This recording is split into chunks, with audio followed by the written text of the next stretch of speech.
사무엘하 17장 23절에서 마지막 29절까지 23절에서 29절까지 한 절씩 읽겠습니다. 아히도벨은 자기의 모략대로 이루어지지 않은 것을 보자 나귀의 안장을 지워서 타고 거기에서 떠나 자기의 고향집으로 돌아갔다. 거기에서 그는 집안일을 정리한 뒤에 목을 메어서 죽었다. 그는 이렇게 죽어서 자기 아버지의 무덤에 묻혔다.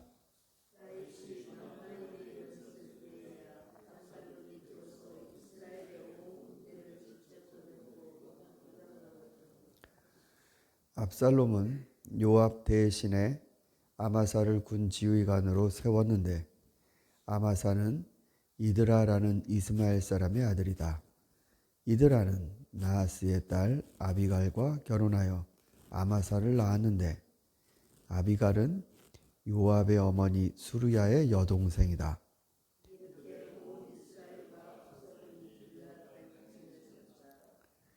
다윗이 마하나임에 다다르니 암몬족 속의 도성 랍바에서 나하스의 아들 소비가 찾아오고 로데발에서는 암미엘의 아들 마길이 찾아오고 로글림에서는 길르앗 사람 바르실레가 찾아왔다.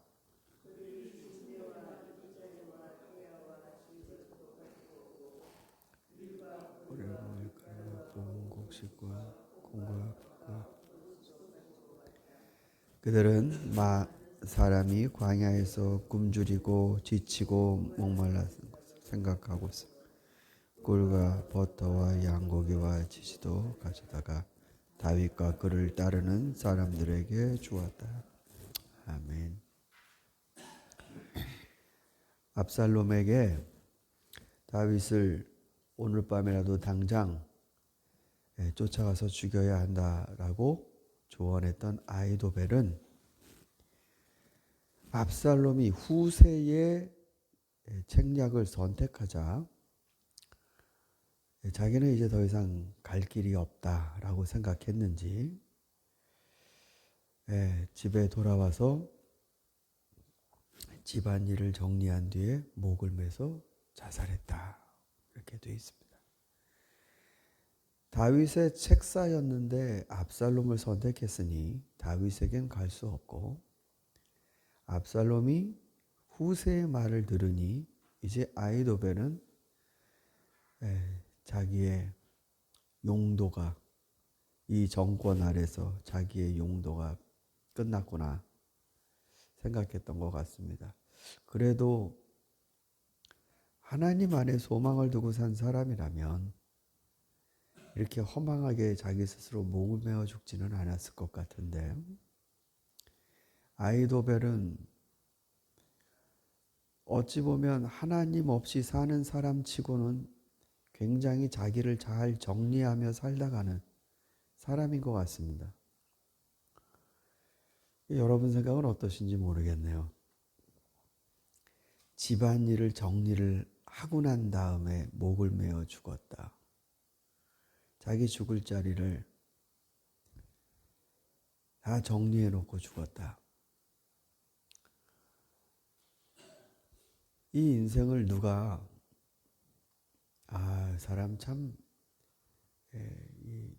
자기 관리를 잘하는 사람이구나라고 존경할 수 있겠습니까? 사랑하는 성도 여러분, 집안일을 정리하는 것도 물론 중요하지만 우리가 성경을 지금 읽으면서 늘 확인하는 바 하나님 앞에 자기 자신의 질서를 먼저 잘 잡는 것, 그리고 나서 집안일을 하는 것. 결국은 다윗에 대한 이 선택을 제대로 하지 못했을 때 아히도벨은 무너지기 시작했던 겁니다.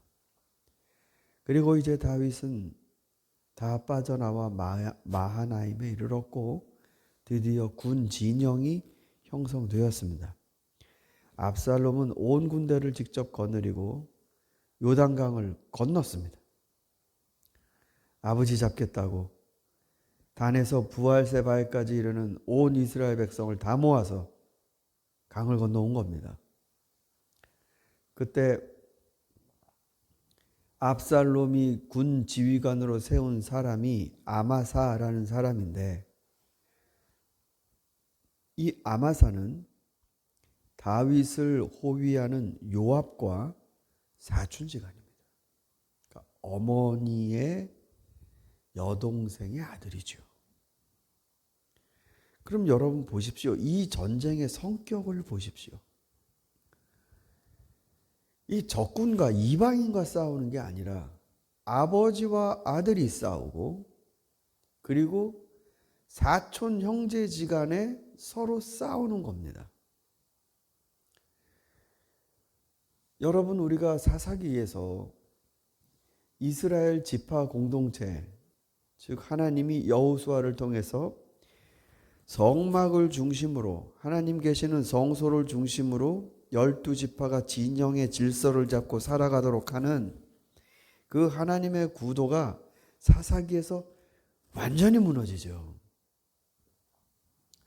그게 무너지는데, 그 무너질 때의 거의 끝판왕이 뭐냐면 지파 간의 전쟁입니다. 즉 야곱의 한 핏줄을 나눈 12지파가 서로 하나님 말씀을 중심으로 형제지간에 사랑하며 살아가도록, 그러면서 많은 열방에 축복을 주는 민족이 되도록 하나님 그렇게 의도를 하셨지요. 그런데 말기에 사사기 끝 무렵에 지파와 지파가 전쟁을 합니다. 무참히 죽이죠.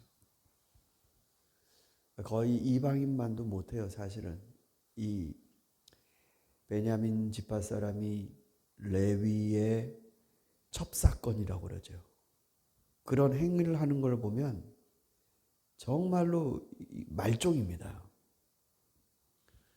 그게 사사기 역사의 끝물이었어요. 근데 보세요.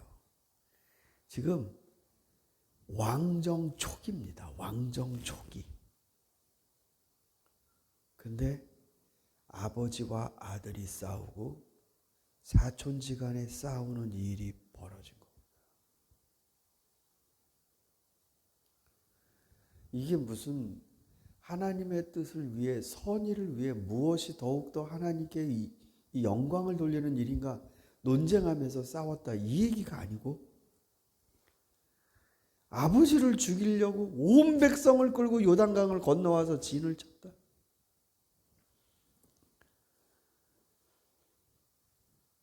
이미 여기서 왕정, 즉 이 땅의 왕을 통해 다스리는 그러한 이스라엘의 미래는 어떻게 될 것인가가 답이 나오는 겁니다. 압살롬은 굉장히 잘생겼다고 그래요. 사무엘하 13장인가요? 14장인가요? 거기를 보면 사람들이 압살롬을 보면 그 외모에 압도당했다고 그러죠. 압도당했다. 그러니까 성문 앞에서 압살롬이 턱하니 서 있으면 아마 볼일 보러 가면서 압살롬 만난 게 아니고, 제 생각엔 압살롬 보려고 예루살렘에 오지 않았을까.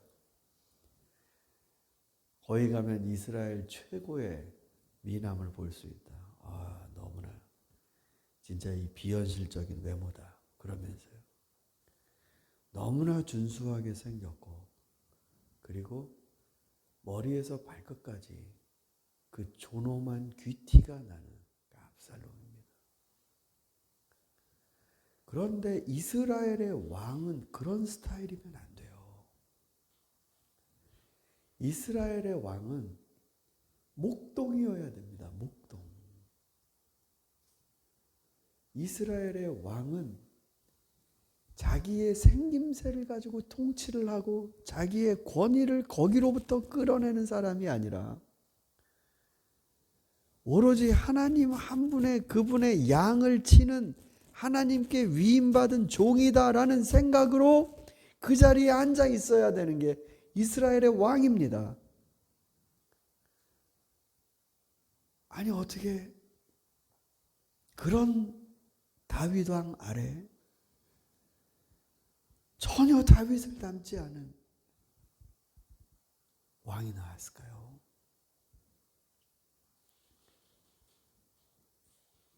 하나님은 이미 신명기에서 모세를 통해서 왕정의 한계를 바라보고 계셨던 겁니다. 그건 왕이라는 사람 자체가 아니라 인간은 그러한 통치의 권력 앞에 본질을 잃어버리고 많은 그 죄성과 악함 때문에 그래서 누군가 와야 된다, 누군가 와야 된다. 전혀 다른 사람이 와야 된다라는 생각이 구약의 예언서에 들어있는 메시아 사상입니다.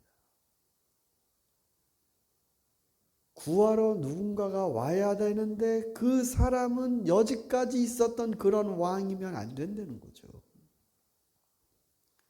그 절정판이 이사야의 예언 가운데 나타난 겁니다. 그 왕은 어떤 왕이어야 되는가? 왕이긴 왕인데 절대로 잘생기지 않았어요. 외모로서 백성들을 통치하기에는 전혀 아닙니다. 우리도 덩달아 고개를 돌렸다. 병을 앓고 있는 사람 같았다. 그럼 그 왕은 뭘로 다스리는가? 그 왕은 하나님 앞에 제물이 되는 것으로 소리도 내지 아니하고 이 백성들의 죄를 대신 지고 하나님 앞에서 감당하는 메시아의 모습으로 이사야의 예언이 결정되는 겁니다. 사랑하는 성도 여러분,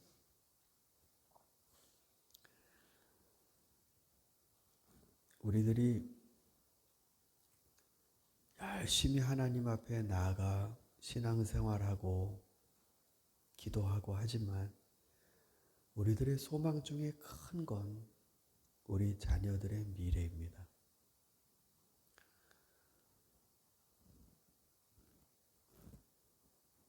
경제적으로 부족함 없고 또 공부도 잘하고 자기의 직장도 탄탄해서 그렇게 이민 땅에서 자기 앞가림을 하면서 살았으면 좋겠다라는 바람으로 기도를 하면 그건 약간 초기 단계죠. 더 신자의 신앙이 성숙하면 이제 그런 것보다도 내 자녀의 신앙을 위해 기도하게 됩니다. 신앙. 내 자녀가 정말 하나님을 신실하게 믿게 해주십시오. 주님을 따르는 아이들이 되게 해주십시오. 이제 내 눈앞에서 보는 시간이 아니라 나 모르는 데서 사람을 만나고 계획을 하고 삶의 결정들을 해나갈 텐데 그때 하나님 앞에 존귀한 선택을 하는 사람들이 되게 해주십시오. 우린 이걸 구합니다. 그리고 그런 기도를 받는 자녀는 정말 큰 축복받은 자녀입니다. 부모님의 그 기도를 받고 자란 자녀는 너무나 감사한 인생입니다. 하나님이 그 자녀를 어떻게 하실지는 하나님의 계획 가운데 있겠지만 여러분 오늘도 자기의 자리가 뭘 위해 존재하는지 모르는 채 지금 압살롬이 살아가는 이 모습을 우리가 읽었습니다만 여러분의 기도 가운데 내 자녀가 하나님 안에서 왜 존재해야 하는지, 왜 살아야 하는지를 놓치지 않도록, 뭐가 나의 정당한 삶인지 놓치지 않도록 주님 붙들어 주십시오. 기도하시며 오늘 주님 앞에 여러분의 마음을 쏟아놓는 복된 아침이 되시기를 소망합니다. 우리 함께 기도하겠습니다.